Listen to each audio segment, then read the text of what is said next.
Technical analysis basic for beginners level 1। जैसे हमने पहले पार्ट में कवर कर लिया टाइम फ्रेम एंड कैंडलस्टिक, जिसमें हमने देखा टाइम फ्रेम क्या होता है, what is candlestick, candlestick pattern क्या होता है, और फिर हमने उसको लाइव मार्केट पर उसके एग्जांपल देखे। सेकंड पार्ट में हमने कवर किया मार्केट स्टेट्स क्या होते हैं, मार्केट स्टेट्स जैसे कि अप ट्रेंड क्या होता है, डाउन ट्रेंड क्या होता है, रेंज क्या होती है और रेंज की इतनी इंपॉर्टेंस क्यों है, और फिर हमने उसके लाइव मार्केट पर एग्जाम्पल देखे। जैसे आप देख रहे हैं हमने कवर कर लिया, पहली वीडियो में हमने कवर कर लिया what is support and resistance. जैसे वीडियो 2 में हमने डिस्कस किया use of support and resistance. हमने उसमें देखा कि सपोर्ट और रेजिस्टेंस का यूज क्या है और उसको बनाया गया। उसमें मैंने अपना पर्सनल एक्सपीरियंस शेयर किया है कि जैसे मैं ड्रॉ करना पसंद करता हूं या मैं जैसे ड्रॉ करना प्रीफर करता हूं। अगर आपको वो अच्छा लगा तो आप कमेंट सेक्शन में जरूर बताइएगा। थर्ड वीडियो में आज हम कवर करेंगे कि लाइव मार्केट में सपोर्ट एंड रेजिस्टेंस को कैसे देखा जाता है। जैसे आप देखेंगे लाइव मार्केट चल रहा है, अभी टाइम हो रहा है 12:56 और ये 1 मिनट का टाइम फ्रेम है। अभी 12:56 हो रहा है तो हमें देखना पड़ेगा कि मार्केट कहां पर ओपन हुआ है, उस समय प्राइस का कैसे मूवमेंट था। जैसे आप देखेंगे यहाँ पे डेट डिवाइडर या सेशन ब्रेक आ गया। अब आप देखेंगे कि मार्केट चल रहा है यहाँ पर और प्राइस ओपन हुआ था इस एरिया में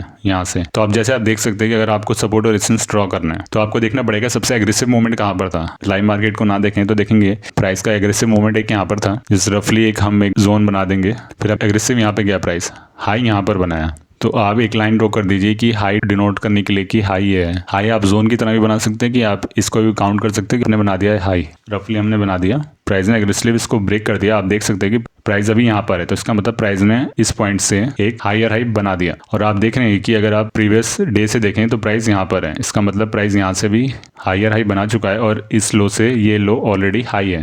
अब हम बोल सकते हैं कि इस एग्रेसिव मूव के बाद प्राइस और ऊपर जा सकता है, ये पॉसिबिलिटी है। मार्केट अभी है अप ट्रेंड में। देखिए ये जस्ट एक देखने का तरीका है। अभी के लिए ट्रेड लेने के लिए हमें सेक्टर एनालिसिस करना होता है, मार्केट देखना पड़ता है, वो सब और भी फैक्टर आते हैं। ये जस्ट एक बेसिक है बताने के लिए सपोर्ट और रेजिस्टेंस कैसे काम करता है, उसके एग्जाम्पल है। ये ट्रेड लेने का कोई रिकमेंडेशन या एडवाइस नहीं है। जैसे आप देख सकते हैं प्राइस यहाँ पे एग्रेसिव मूव किया, रफली एक जोन बना सकते हैं कि यहाँ पर जैसे आप देख सकते हैं प्राइस यहाँ से एग्रेसिव मूव किया था लास्ट टाइम, तो एक सपोर्ट की तरह काम कर सकता है। प्राइस गया ऊपर, यहाँ पे होल्ड किया, फिर यहाँ पे होल्ड करके एक पुलबैक स्टार्ट तो हुआ, पर ये इस जगह नहीं आया और ये यहीं से मूव कर गया। देखिए जैसे हमें पता है प्राइस यहाँ से एग्रेसिव मूव कर चुका है, हम वेट कर सकते हैं कि प्राइस का नीचे आने का और ट्रेड कर सकते हैं कि प्राइस किस तरह से नीचे मूव आ रहा है, ट्रेड लेने लायक है या नहीं, और बाकी सारे फैक्टर के हिसाब से हम सोच सकते हैं कि हम इसमें ट्रेड लें या नहीं। जैसे आप देख सकते हैं इस प्राइस मूवमेंट में ये जो सेल मूव है ये काफी स्ट्रॉन्ग है, तो आप रफली एक छोटा जोन या फिर एक लाइन भी ड्रॉ कर सकते हैं कि इस तरह से। देखिए ये प्राइस ओवरऑल प्राइस मूवमेंट के हिसाब से एक बहुत छोटा सा एग्रेसिव मूव है, तो हम इसको बोल नहीं सकते प्राइस शार्पली यहाँ से मूव कर सकता है, ऐसा हम नहीं बोल सकते। अभी ये बहुत छोटा सा मूव है, ये जो आप देख सकते हैं। इस एग्रेसिव मूवमेंट के बाद क्या हुआ उसको पता लगाने के लिए हम एक माइनर सा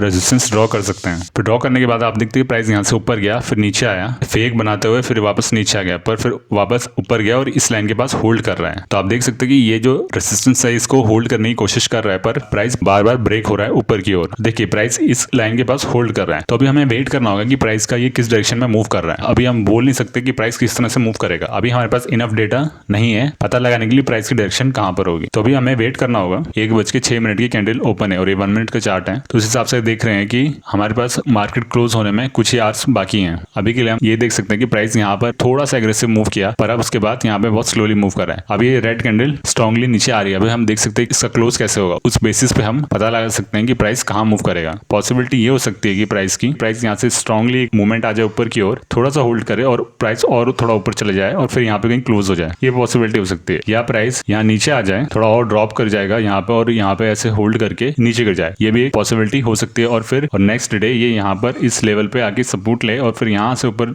वापस चलना शुरू कर दें। तो अभी के लिए हमें थोड़ा वेट करते हैं और ऑब्जर्व करते हैं कि प्राइस को कैसा मूवमेंट होगा।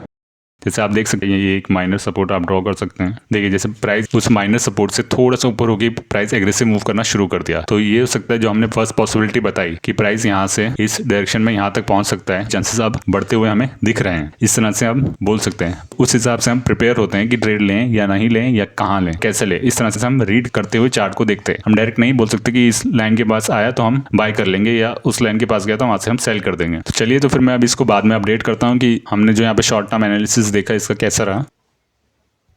देखिए जैसे ये हमने माइनर सा रेजिस्टेंस बनाया था और ये हमने एक माइनर सपोर्ट बनाया था, एग्रेसिव मूवमेंट यहाँ भी था और ये एग्रेसिव मूवमेंट देखते हुए हमने बनाया था। तो हमने कहा था कि प्राइस यहाँ से चांसेस है कि मूव करके थोड़ा और ऊपर जाके क्लोज कर सकता है, ये हमारी पहली पॉसिबिलिटी थी। दूसरी पॉसिबिलिटी थी कि प्राइस नीचे ड्रॉप कर जाएगा। देखिए प्राइस यहाँ से एग्रेसिव मूव किया, उसके बाद प्राइस ऊपर गया। अब ये एक बहुत अच्छा एग्जांपल होगा ये बताने के लिए कि हमें अपना एनालिसिस कैसे कैसे करते रहना चाहिए। जैसे हमने बोला था कि प्राइस यहाँ पे आएगा, एक शॉर्ट पुल बैक लेगा और ऊपर जाएगा। अब देखिए प्राइस ने एक डीप पुल बैक ले लिया, पर स्टिल प्राइस ऊपर है। हमने कहा था प्राइस यहाँ तक तक तो ऊपर चला ही जाएगा। जैसे हमने एक पॉसिबिलिटी देखी थी कि प्राइस इस लेवल को टच कर सकता है। देखिए प्राइस ने अब एक डीप पुल बैक ले लिया, उसके बाद प्राइस थोड़ा सा स्लोली मूव कर रहा है। जैसा अभी टाइम हो रहा है 1:26, 1:26 हो चुका है। तो हम क्या करेंगे, अभी हम वेट करेंगे अगर हम प्राइस और किस तरह से मूव कर सकता है। अब हम देख सकते हैं जैसे प्राइस ने एक डीप पुल बैक यहाँ पे लिया, उसके बाद प्राइस ऊपर गया और अभी ये पुल बैक या साइडवेज चल रहा है। तो अभी हमें देखना पड़ेगा कि क्या ये पॉसिबिलिटी है कि प्राइस यहाँ से पुल बैक लेगा, उसके बाद यहाँ पे थोड़ी रेंज बनाएगा, उसके बाद थोड़ा और ऊपर चला जाएगा। क्या ये एक पॉसिबिलिटी हो सकती है, हमें ये देखना होगा। उसके लिए हमें यहाँ पे वेट करके प्राइस को रीड करना पड़ेगा कि प्राइस किस तरह से मूव कर रहा है। अभी आप देख सकते हैं प्राइस यहाँ पे थोड़ा सा एग्रेसिव मूव कर रहा है, थोड़ी सी रेड कैंडल एग्रेसिव है। जैसे आप देख सकते हैं कि यहाँ पे जो रेड कैंडल है उसकी लेंथ थोड़ी बड़ी है, इस तरह से शॉर्ट नहीं है। अभी हमें यहाँ पे प्राइस को ऑब्जर्व करना पड़ेगा कि ये कौन सी पॉसिबिलिटी हो सकती है। चलिए हमें थोड़ा और वेट करते हैं।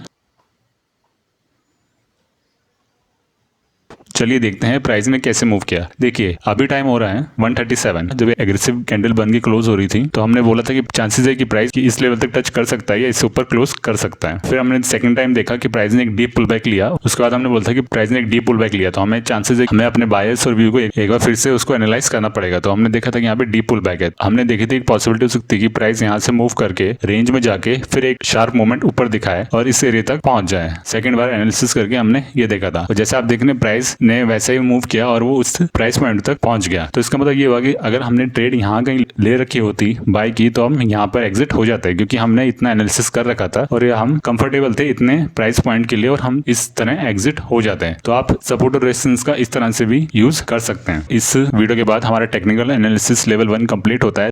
यूट्यूब चैनल ट्रेडिंग प्राइस के प्लेलिस्ट में आपको वो सारी वीडियोस मिल जाएंगी। आई बटन पर क्लिक करके वो वीडियोस यहाँ से भी आप देख सकते हैं। तो आशा करते हैं कि ये वीडियो आपको पसंद आई होगी। आपकी कोई भी क्वेश्चन हो या सजेशन हो आप कमेंट सेक्शन में जरूर बताइएगा। तो चलिए फिर मिलते हैं अगली वीडियो में।